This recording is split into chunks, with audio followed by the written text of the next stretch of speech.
Dice así la palabra del Señor. Nadie subió al cielo, sino el que descendió del cielo, el Hijo del Hombre que está en el cielo. Oremos. Dios Padre, hemos leído esta porción de las Escrituras. Estudiaremos el día de hoy, Señor, esta hermosa confesión de fe. Y si bien, Señor, no es inerrante, es tu palabra la que la prueba, Señor. Y es tu palabra, Señor amado, la que nos va mostrando cuánta realidad hay en ella y cuán importante es para cada cristiano tener una fe confesional, una fe, Señor, que esté escrita, una fe que sea conocida por cada uno de los creyentes e hijos de Dios. Te ruego, Señor, y te suplico por amor de tu santo nombre, que abras nuestro entendimiento para comprender con claridad las Escrituras y que todo este estudio sea de gran utilidad y provecho para nuestra alma. Te ruego, Señor, y te suplico y reconozco la total dependencia que tengo de ti, Señor. En el nombre de Jesús. Amén. Amén. Favor de tomar asiento. Estamos viendo de Cristo como mediador. Estamos ya casi llegando al final de este capítulo 8 de la confesión de Cristo como mediador. Hoy estudiaremos el párrafo número 7 y número 8 de la confesión. Dice así el párrafo número 7. Cristo, en la obra de mediación, actúa conforme a ambas naturalezas, haciendo por medio de cada naturaleza lo que es propio de ella. Aunque por razón de la unidad de la persona, lo que es propio de una naturaleza, algunas veces se le atribuye en la Escritura a la persona denominada por la otra naturaleza. Obviamente, el enfoque de este párrafo número 7 es nuevamente afirmar las dos naturalezas que hay en Cristo. ¿Cuáles son las dos naturalezas que hay en Cristo? Hombre y Dios. Hombre y Dios, ¿cierto? Jesucristo es verdadero Dios y verdadero hombre. No es mitad Dios y mitad hombre. Él es verdadero Dios y verdadero hombre. ¿Y cuántas esencias hay ahí? 3. Sí, seguro. En Cristo, ¿cuántas esencias habita? Una sola esencia, la cual es, ¿cierto? Dios. La cual es Cristo, en este sentido, la persona de Cristo. En Cristo, ¿cierto?, existe solamente una persona. Y esa persona tiene dos naturalezas. Entonces, vamos viendo que esta naturaleza es separable o inseparable. Inseparable. Inseparable, ¿cierto? No podemos separar su naturaleza divina de su naturaleza humana. Entonces, el enfoque de esta parte de la confesión del capítulo 8 y párrafo 7 es que el Hijo de Dios, siendo una sola persona, Jesucristo, actúa con sus dos naturalezas, haciendo lo que es propio en cada una de ellas. Es decir, cuando está sintiendo hambre el Señor, ¿a qué naturaleza se está reflejando? Hombre. A lo humano, ¿cierto? Cuando nuestro Señor Jesucristo va cumpliendo su ministerio y su perfección y todo esto, Él también va mostrándonos su naturaleza divina. Como por ejemplo, Él dice, antes que Abraham fuese, yo soy. ¿Qué quiere decir ahí? Que Él es eterno. Pero no dice que esto es lo que quiere decir la confesión. El Señor Jesucristo, cuando dijo eso, estaba en su cuerpo humano. Pero estando en su cuerpo humano, Él también podía decir, antes de que Abraham fuese, yo soy. Ahí Él no estaba considerando su naturaleza humana, que había nacido en ese momento, sino su naturaleza divina, la cual traspasa los límites del tiempo. Porque ¿es Jesucristo un ser creado? ¿Es creado el Señor Jesucristo? No. Él ha habitado por siempre.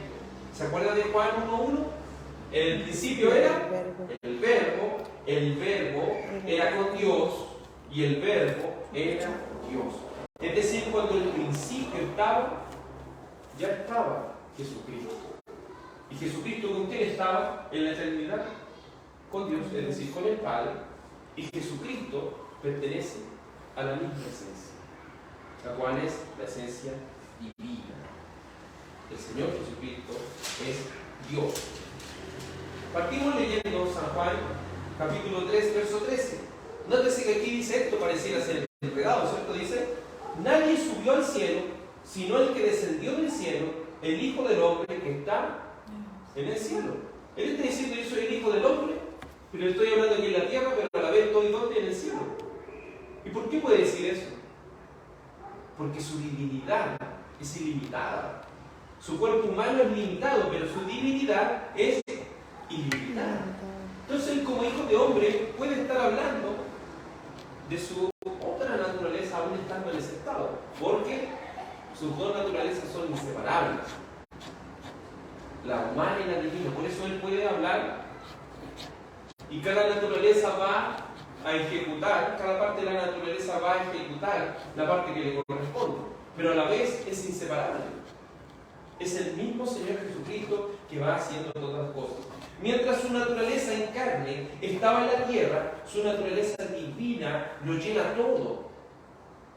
Todo, aún el cielo, hablando al mismo tiempo de una sola persona, Jesucristo, el Hijo de Hombre.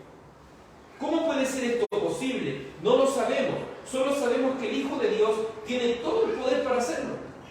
Hay cosas que son inexplicables para nosotros, porque ¿quién puede entender la mente del Señor? ¿Quién puede ser su consejero? ¿Quién pudiese describir al Señor con todo lo que Él es si nosotros somos finitos? Es decir, nosotros somos finitos y Él es infinito. Nunca lo finito va a poder contener lo infinito. Es como si usted quisiera colocar un vaso de agua en la llave. Va a llegar un punto que el vaso no va a poder retener toda esa agua. ¿Y qué empieza a pasar? Empieza ¿cierto? a derramar y no puede contenerlo. Así nosotros no podemos contener todo este conocimiento acerca de Dios, porque es algo tan grande. Miren lo que dice Hechos 20, 28 al respecto. Hechos 20, 28.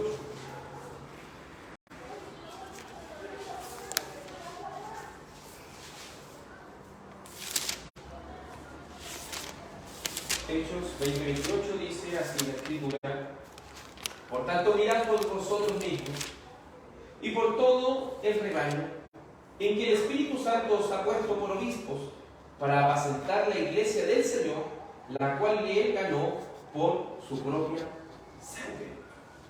Vemos que en su esencia divina, Él es el Señor, Él es el soberano, Él es el dueño de todas las cosas, pero con su carne, ¿qué es lo que consiguió? ¿Qué consiguió Él con su sangre? Nuestra salvación, nuestra redención. Él la ha conseguido por su propia sangre.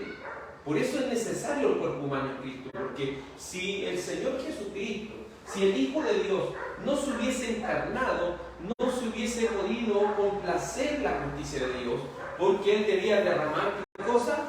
Su vida. Usted ha leído Levítico y se ha dado cuenta de que dónde está o cuál es la representación de la vida del hombre o la vida del animal. En la sangre, ¿se acuerdan? ¿Por qué no debían comer sangre? Porque la vida era representada por la sangre. Entonces, no significa esto solo que el Señor Jesucristo derramó ese líquido llamado sangre, sino que Él derramó su vida. ¿Me entiende? Él derramó su vida en expiación. Entonces, en este texto podemos ver cómo las dos naturalezas están ahí mismas y sin lograr una confusión, sin nada. No lo podemos explicar cómo puede ser, pero sí lo creemos, porque la Biblia lo dice de esa manera. Vemos cómo se utiliza el Señor como soberano de todo, y a su vez, su encarnación. Entonces, el propósito del párrafo 7 es reafirmar, recontraafirmar que estas dos naturalezas son inseparables, pertenecientes a la persona del Hijo de Dios, a la segunda persona de la Trinidad. El párrafo 8 ya es un párrafo que vamos más de lleno. Y dice el párrafo 8 de la confesión de Cristo como mediador. Dice: a todos aquellos para quienes Cristo ha obtenido eterna redención, cierta y eficazmente les aplica y comunica la misma, haciendo intercesión por ellos. uniéndoles a sí mismo por su Espíritu, revelándoles en la palabra y por medio de ella el ministerio de la salvación, persuadiéndoles a creer y obedecer, gobernando sus corazones por su palabra y Espíritu, y venciendo a todos sus enemigos por su omnipotente poder y sabiduría, de tal manera y forma que sea más de acuerdo con su maravillosa e inescrutable dispensación, y todo por su gracia libre y absoluta, sin prever ninguna condición en ellos para granjearla. Vamos a ir explicando cada uno de estos puntos.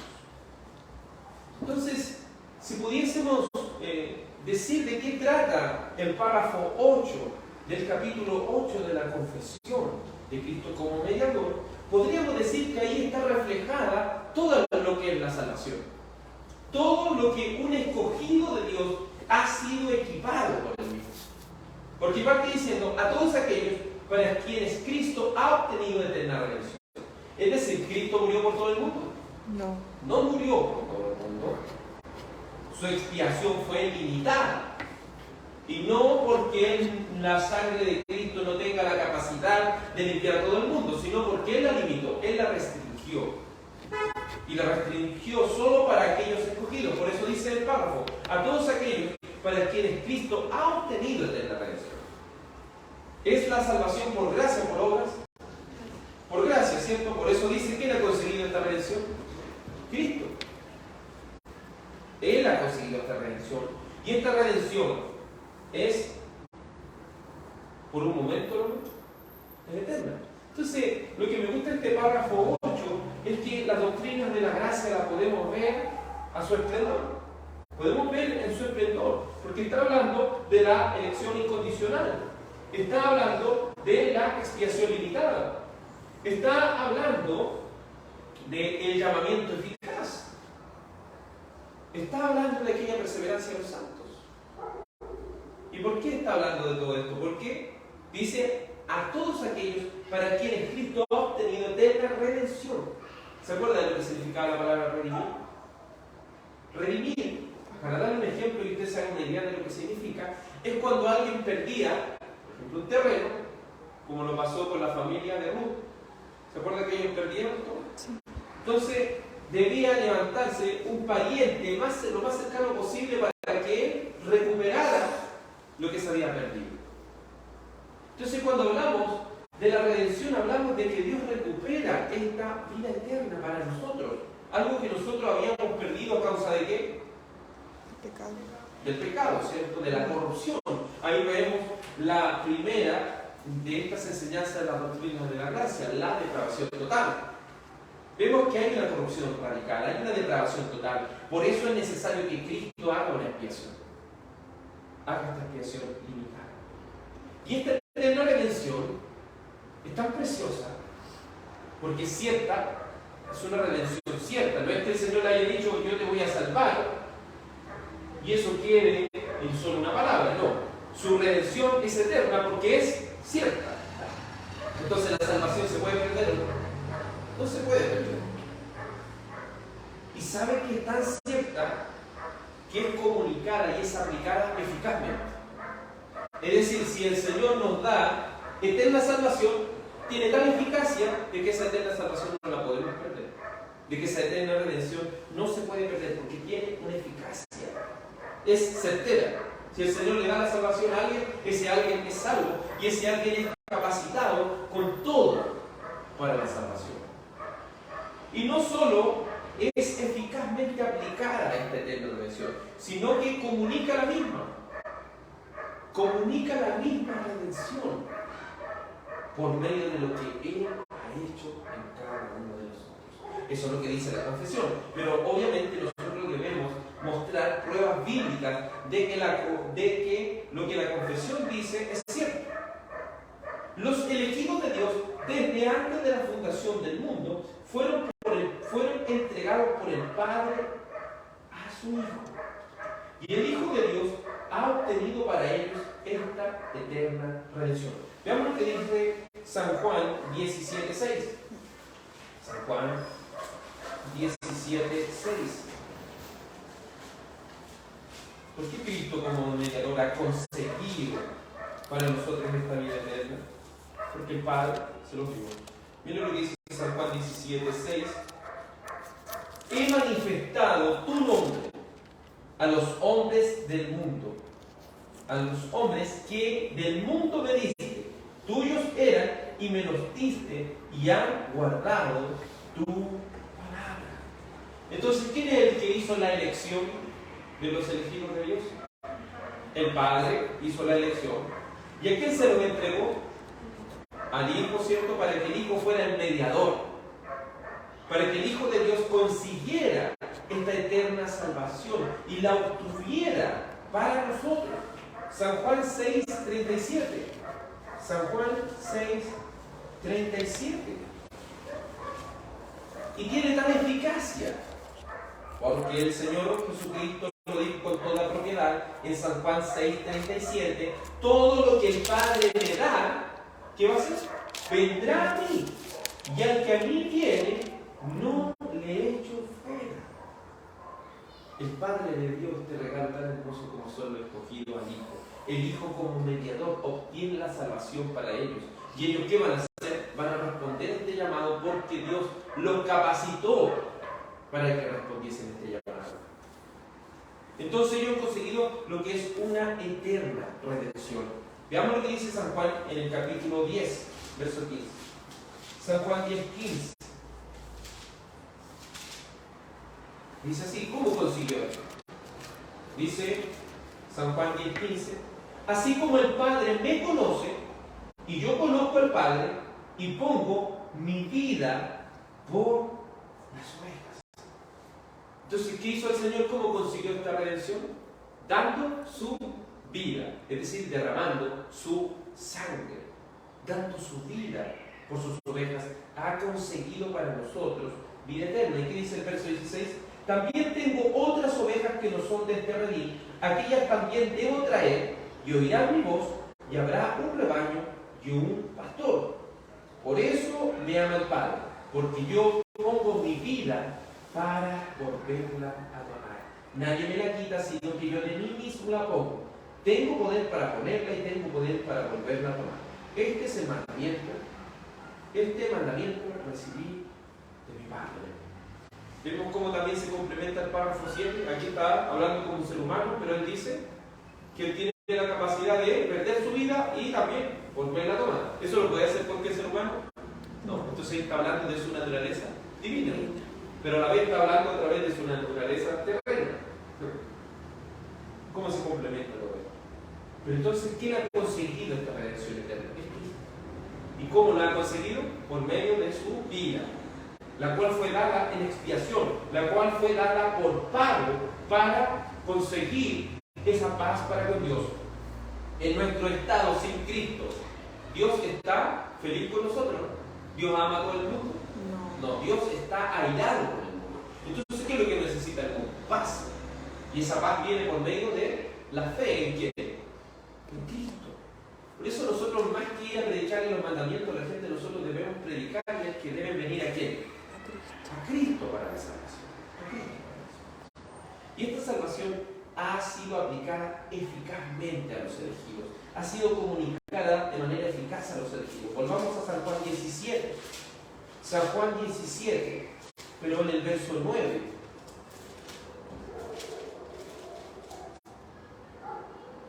Dice San Juan 17, 9. Yo ruego por ellos, no ruego por el mundo, sino por los que me diste, porque tuyos son, y todo lo mío es tuyo, y lo tuyo mío, y he sido glorificado en ellos. Ya no estoy en el mundo, mas ellos están en el mundo. Y yo voy a ti, Padre Santo. A los que me has dado, guárdalos en tu nombre, para que sean uno, así como nosotros. Entonces, esta salvación es una salvación eficaz, es una redención comunicada a cada uno de nosotros. Entonces, ¿aquí el Señor murió por todo el mundo? No. Dice a los que me diste del mundo, nosotros éramos del mundo, pero Él nos llamó a su mundo, al mundo de los elegidos de Dios. ¿Y qué es lo que hace luego de comunicar esta eficaz redención a nosotros? Sino de interceder por nosotros. ¿No encuentra preciosa esa palabra? Interceder. Sí. ¿Acaso podemos orar a María para que María interceda por nosotros? No, en ninguna manera. Vamos a Primera de Juan. Primera de Juan, capítulo 2, verso 1. Primera de Juan 2, 1.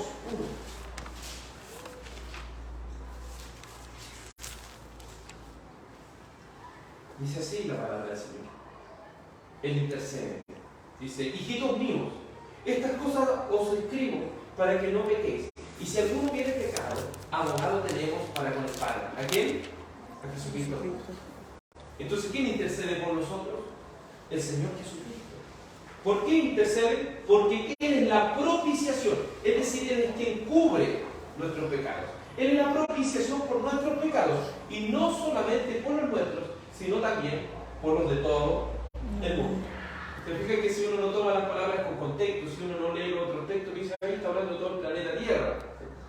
Pero ahí está hablando del mundo de los elegidos, de los que han sido recogidos de ese mundo de los escogidos de Dios. Y en esto sabemos que nosotros le conocemos. Si guardamos ¿qué cosa? Sus mandamientos. Si los atesoramos. Entonces está diciendo que esa parte del mundo ha sido, y esa intercesión fue hecha no por todo el planeta Tierra, sino por los elegidos de Dios. Aquellos que el Padre le dio a ¿qué? Al Hijo. Y el Hijo intercede por ellos. Romanos 8:34. Romanos 8:34. Dice así. ¿Quién es el que condenará? Cristo, el que murió, más aún el que también resucitó, el que además está a la diestra de Dios, el que también ¿qué hace? Intercede por nosotros. Siéntase alegre, amado. Siéntase alegre de que Él ha comunicado una redención eterna, una redención eficaz a nosotros, porque Él está intercediendo por nosotros. Él está ahí. ¿Cierto? Si el Padre nos mira y cree que nosotros estamos en algo malo, ¿qué va a decir el Hijo? Yo pagué por él. Yo pagué por él. Y eso debe ser un motivo para pecar deliberadamente. Debe ser un motivo para que nosotros nos entreguemos a nuestras pasiones desordenadas y digamos, no, el Señor me perdonó. No, porque eso significaría que esta persona nunca ha tenido la salvación. Él intercede por nosotros, y no solo eso, miren lo hermoso que también hace lo que dice la confesión, dice, uniéndoles a sí mismo por su Espíritu. ¿Cómo puede el Señor Jesucristo redimirnos? ¿Cómo puede Él comunicar esta salvación? ¿Cómo Él puede interceder por nosotros? ¿Sabe cómo? Uniéndonos en un cuerpo con Él. Porque el que se une a Cristo, un espíritu, es con Él. ¿Y eso de dónde uno dice? Porque ya el Señor había establecido la palabra que cuando alguien contrae matrimonio, ¿qué pasa? ¿Serán dos personas? No dice, serán una sola carne. Hemos sido unidos al cuerpo de Cristo por medio del Espíritu Santo, hemos sido unidos. Es decir, Él logró aquella redención eterna para sus elegidos, intercediendo por ellos, estando ellos unidos por su Espíritu Santo. Vamos a Romanos 8. Romanos capítulo 8, versículo 1. Miren lo que dice la palabra del Señor. Romanos 8:1. Ahora pues ninguna condenación hay. ¿Para quiénes? Para los que están en Cristo Jesús. ¿Y quiénes son los que están en Cristo Jesús? Los que no andan conforme a la carne, sino conforme a ¿qué cosa? Al Espíritu. Porque la ley del Espíritu de vida en Cristo me ha librado de la ley del pecado y de la muerte. Entonces, si alguien está unido a Cristo, anda como el mundo. Si alguien ha recibido redención eterna, no sé, se comporta como cualquier mundanillo por ahí, no. Anda en el Espíritu. Anda en lo que la palabra del Señor le ordena, porque está unido a aquel, a Cristo. Y ahí entendemos lo que Gálatas dice: con Cristo estoy juntamente crucificado. Y ya no vivo yo, sino que Cristo vive en mí. Y lo que ahora vivo, lo vivo según el Hijo de Dios. Ya no vivo para mí, vivo para su gloria, vivo para su honra, porque Él me ha redimido. No solo hemos sido unidos sino que Él también nos ha revelado ¿qué cosa? ¿Qué nos ha revelado Él? Su palabra. ¿Cierto? ¿Cómo podemos conocerle si no por medio de la palabra del Señor? ¿O Él le reveló por un sueño a usted? ¿Le reveló por alguna visión? No, Él nos reveló por su palabra. Dice revelándoles en la palabra y por medio de ella, ¿qué nos reveló Él? El misterio de la salvación. Porque de lo que trata la Biblia en su totalidad es de qué. ¿Cómo podríamos resumir en una palabra evangelio lo que significa evangelio? Una sola palabra. Salvación. ¿Ya? Y eso en el nombre, ¿quién sería? Jesucristo, ¿cierto? Si pudiésemos resumir, es Jesucristo. ¿Por qué? Jesucristo significa salvación. ¿Entiendes? Entonces, si podemos resumir todo lo que es el evangelio de Jesucristo, su vida, su obra, su expiación, todo lo que Él ha hecho por nosotros. Entonces, Él nos dio su palabra. Si estamos unidos en su espíritu, estamos unidos ¿a qué? A su palabra. Porque ¿qué dice la Escritura? Si me aman, guarden ¿qué cosa? Mis mandamientos. Guarden mis mandamientos, atesoren mis mandamientos. Entonces Él nos ha revelado su palabra. Y por medio de esta palabra nos ha permitido contemplar lo hermoso que es Cristo, lo hermoso que es su salvación. No hay otra revelación en el mundo,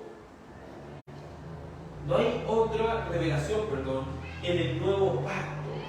No son los sueños, no son las visiones, no son los éxtasis, es la palabra de Dios, es la Biblia por donde conocemos este precioso misterio revelado, este precioso misterio revelado de la salvación. Es por su palabra. Vamos a Efesios, capítulo 1. Ese día de la vigilia pudimos estarlo analizando también. Efesios, capítulo 1, verso 7. Efesios 1:7 dice: en quien tenemos redención por su sangre, el perdón de pecados, según las riquezas de su gracia, que nos hizo sobreabundar para con nosotros en toda sabiduría e inteligencia, dándonos a conocer el ministerio de su voluntad, según su beneplácito, el cual se había propuesto en sí mismo, de reunir todas las cosas en Cristo, en la dispensación del cumplimiento de los tiempos, así la que está en los cielos como está en la tierra. En Él asimismo tuvimos herencia, habiendo sido predestinados conforme al propósito del que hace todas las cosas, según el designio de su voluntad. Entonces esta redención que el Señor ha hecho, Él la ha revelado ¿por qué cosa? ¿Por medio de qué cosa? Por medio de la palabra. La ha revelado este ministerio de la salvación. Pero ¿qué cosa ha puesto en el corazón? Esa gracia eficaz, ese llamamiento eficaz. Cuando Él lo ha llamado al camino, ¿solamente lo ha llamado o le ha capacitado? Él lo ha capacitado a nosotros. Sí. ¿Y con qué nos ha capacitado? Con el Espíritu Santo. Con el Espíritu Santo. ¿Y qué provoca el Espíritu Santo en nosotros? Tanto el querer como el hacer. como el hacer. O uno cree humanamente las cosas. No, es el Espíritu Santo que nos ha hecho creer de manera eficaz. Es el Espíritu Santo el que nos ha hecho creer todo esto. Entonces, no es solo que se nos haya revelado la palabra, sino que nos ha capacitado este llamamiento eficaz. Nos ha capacitado para comprender en su totalidad lo que son las cosas del Señor y para obedecer.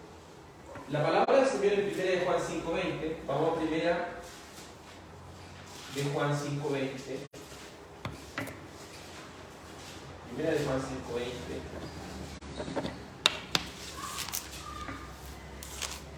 Dice así: pero sabemos que el Hijo de Dios ha venido y nos ha dado entendimiento para conocer al que es verdadero, y estamos en el verdadero, en su Hijo Jesucristo. Este es el verdadero Dios y la vida eterna. ¿Quién nos ha dado este entendimiento? El Espíritu Santo, ¿cierto? Pero sabemos que el Hijo de Dios ha venido y nos ha dado entendimiento. Nos ha dado ese entendimiento para conocer al que es verdadero. Y estamos en el verdadero. Su Hijo Jesucristo, este es el verdadero Dios y la vida eterna. El libro de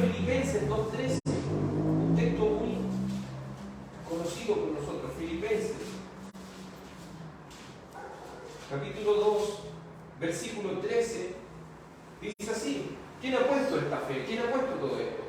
Porque Dios es el que en vosotros produce así el querer como el hacer por su buena voluntad.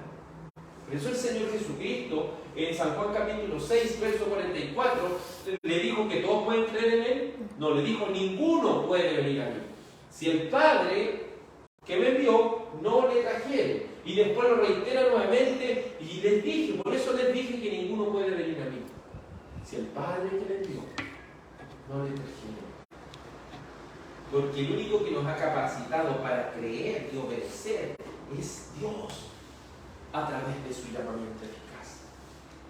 Y si Él nos ha capacitado con fe, como dice Efesios capítulo 2, versículo 8, por gracia sois salvos por medio de la fe, y esto no es de vosotros, es un regalo de Dios. La fe que usted tiene es un regalo que Dios le ha dado.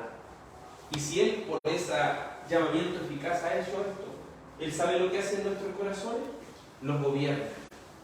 Él gobierna sus corazones por la palabra y el Espíritu. ¿Qué es lo que debe dirigirnos a nosotros? La palabra y el Espíritu. ¿El Espíritu qué nos va a recordar? La palabra. ¿Entienden? El Espíritu no nos va a decir algo que esté fuera de la palabra. El Espíritu Santo de Dios morando en nosotros nos va a permitir que recordemos ¿qué cosa? La palabra. Esta revelación, al estar unidos por el Espíritu a Cristo, nos gobierna el corazón a través de su palabra y su Espíritu. Por más que nosotros quisiésemos volver al mundo, por más que nosotros quisiésemos dejar todo atrás, no podemos. ¿Sabe por qué? Porque ¿quién está viviendo aquí? El Espíritu Santo. Y nos ha capacitado con fe y con obediencia. Nos ha capacitado también para ser gobernados por su palabra y su Espíritu. Porque Él es quien siempre nos debe estar gobernando. Veamos lo que dice la palabra del Señor en San Juan 17, 17. San Juan 17, 17.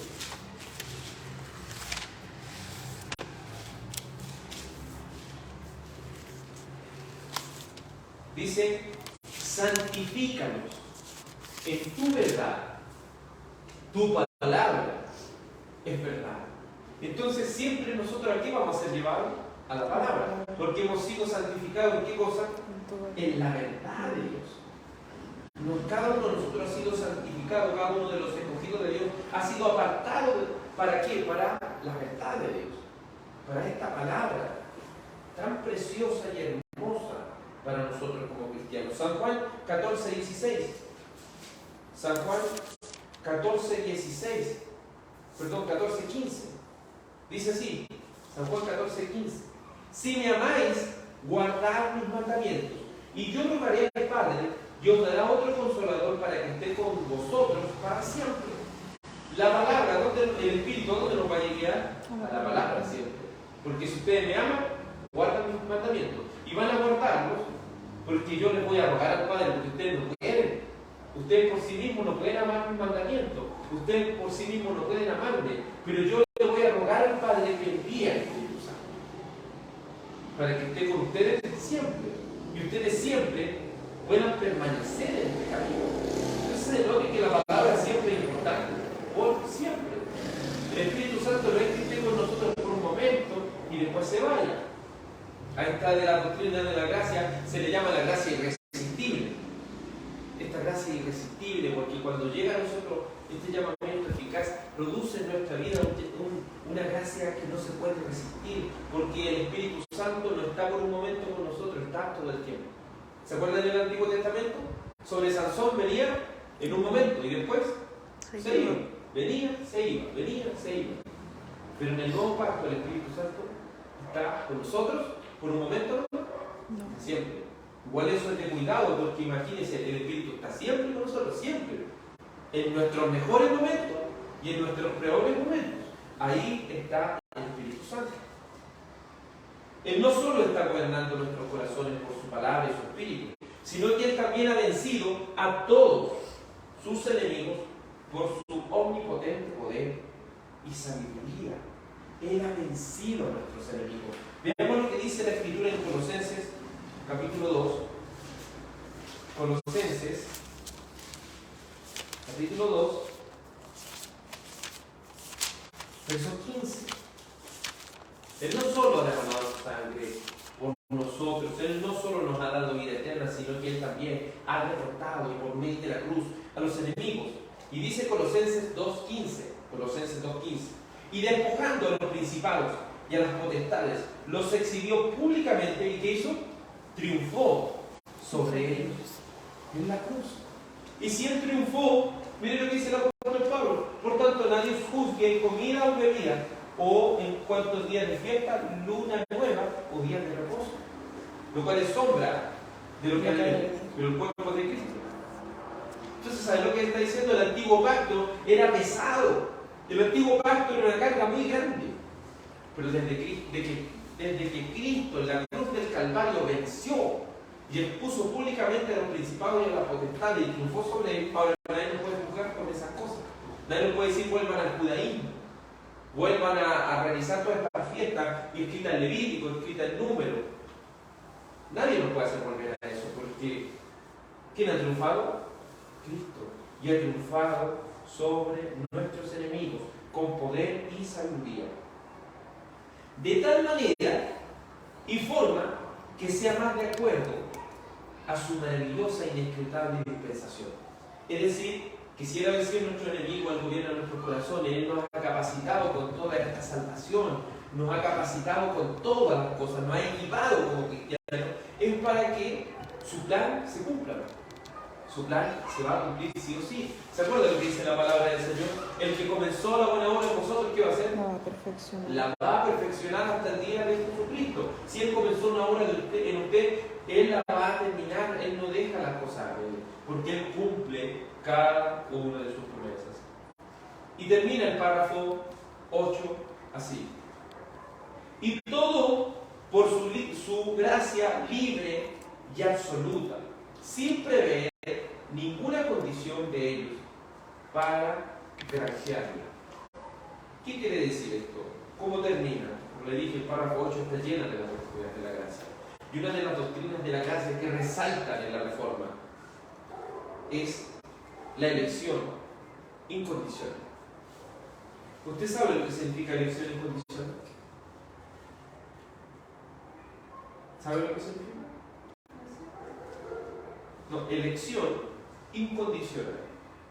Es decir, que cuando Dios se ha elegido a alguien para salvación, lo ha elegido con condiciones. Incondicional, pero sí es incondicional, no es una elección condicional. No le dice, yo te voy a elegir siempre y cuando tú hagas esto. No, la elección es incondicional. Y eso quiere decir que Él no nos ha puesto condiciones. ¿En qué sentido?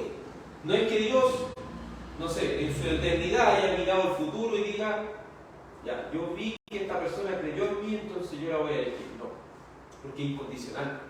¿Se acuerdan lo que dice en el libro de Romanos 9:11 con respecto a Jacob y Esaú? Dice, a Jacob amé y a Esaú aborrecí. ¿Pero acaso hay injusticia en Dios? De ninguna manera hay injusticia en Dios, porque ellos aún no habían nacido, ni habían hecho ni bien ni mal, para que el propósito de la elección no se cumpliese por medio de las obras, sino por el que llama. Porque el Señor a nosotros nos escogió antes que nosotros viviéramos nuestra vida. Entonces se diga que la elección que hizo el Señor está bien, porque Él lo hizo antes que nosotros hiciéramos bien o mal. Mire, acompáñeme a Romanos 9. Romanos 9. La elección de Dios es una elección incondicional. Él nos ha elegido antes de la fundación de Dios.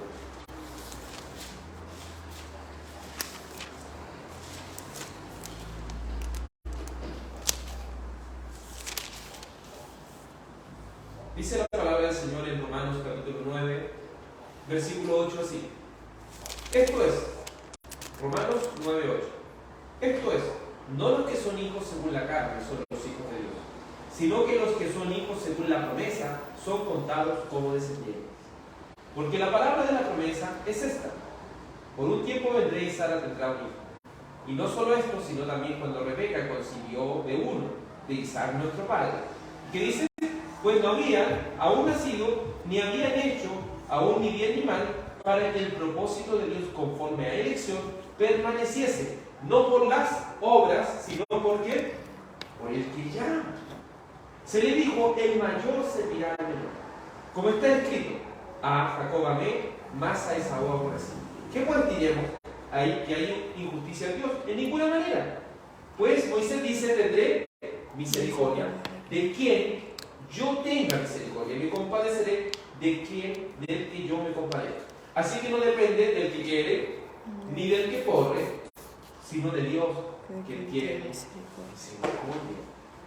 Elección incondicional. El apóstol Pablo está dando una cátedra irrefutable de lo que es la elección incondicional. Dios no miró que Esaú era querido que Jacob era la mejor persona o era Esaú era la mejor persona. Si hemos leído Génesis, ¿Jacob era una buena persona? No. Para nada, ¿cierto? No entiende por qué el Señor eligió a Jacob. Si Jacob siempre fue, como su nombre lo dice, un usurpador. Desde chiquitito, ¿cómo fue? Le agarró el talón a su hermano porque él quería ser el primogénito. Siempre quiso conseguir estas cosas. ¿Y por qué el Señor después la bendición la tuvo que ir a buscar ante el Señor? Porque todo fue mal avenido. ¿Entienden? Por eso después tiene que pelear con el ángel. ¿Y quién era el ángel de Jehová? Por eso Israel significa el que luchó contra el Señor y venció. Pero no es que le ganó, sino que persistió desde la noche hasta la mañana, hasta la noche. ¿Y qué le hace ahí para dejarle una esta? Le quiebra su cadena para que nunca más vuelva a caminar como decía antes. Pero todo este propósito de la elección es incondicional. Es por su gracia libre. ¿Se acuerdan lo que vimos anteriormente, ¿cierto? Estábamos leyendo que el Señor, en Efesios, que el Señor escoge a las personas por el puro afecto de su voluntad. Es por su amor. Él nos conoció desde antes de la fundación del mundo, nos conoce por su nombre. Y Él nos eligió antes de todas las cosas. Es decir, la elección incondicional de Dios no está basada en lo que Dios prevé como futuro en sus elegidos, sino por su favor, el cual nos administra su gracia de manera libre y absoluta.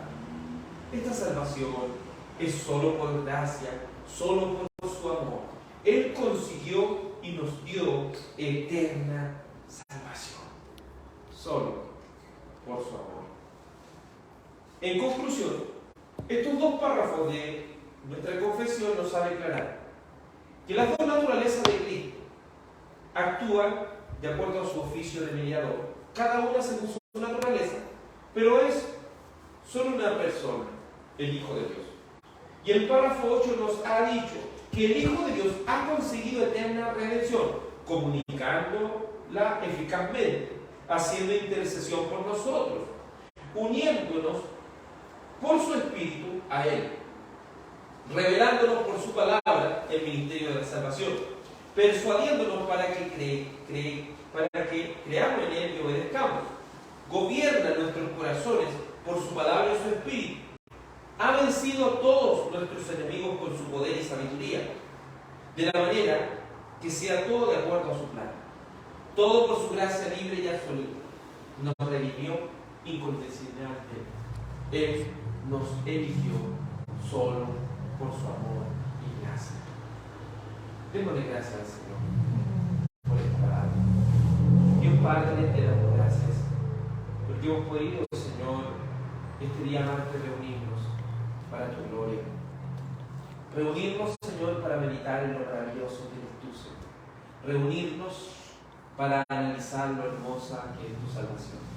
Gracias, Señor, por esta elección incondicional. Gracias, Señor, por este llamamiento eficaz. Gracias, Señor, por esta perseverancia de los santos. Gracias, Señor, por esta expiación limitada, porque todo esto era necesario por nuestra corrupción radical, Señor, por nuestra depravación total. Todo esto, Señor, que tú hiciste, era necesario, porque para nosotros era imposible, Señor. Porque sabemos que por las obras de la ley ninguno será justificado delante de Dios. Señor, Dios mío, Santo Dios. Solo le pido que confíe en Señor. Te ruego y te suplico por cada hermano y hermana de fe que pueda hallar en estas doctrinas de la gracia un descanso para su alma, un aliento para su corazón y una fortaleza de parte de Dios. Gracias, Señor, por darnos la claridad de entender, Señor, y comunicar estas cosas por medio de aquella revelación que ya ha sido entregada a nosotros, llamada la Biblia, la palabra de Dios. Síganos, Señor, dando iluminación para comprender esta revelación. Te ruego y te suplico que la gracia y la paz de Cristo sea en cada uno de nuestros corazones. Iglesia del Señor sea bendecida en el nombre de Jesús. Amén. Amén. Y el Señor, nuestro Dios y Salvador, le bendiga.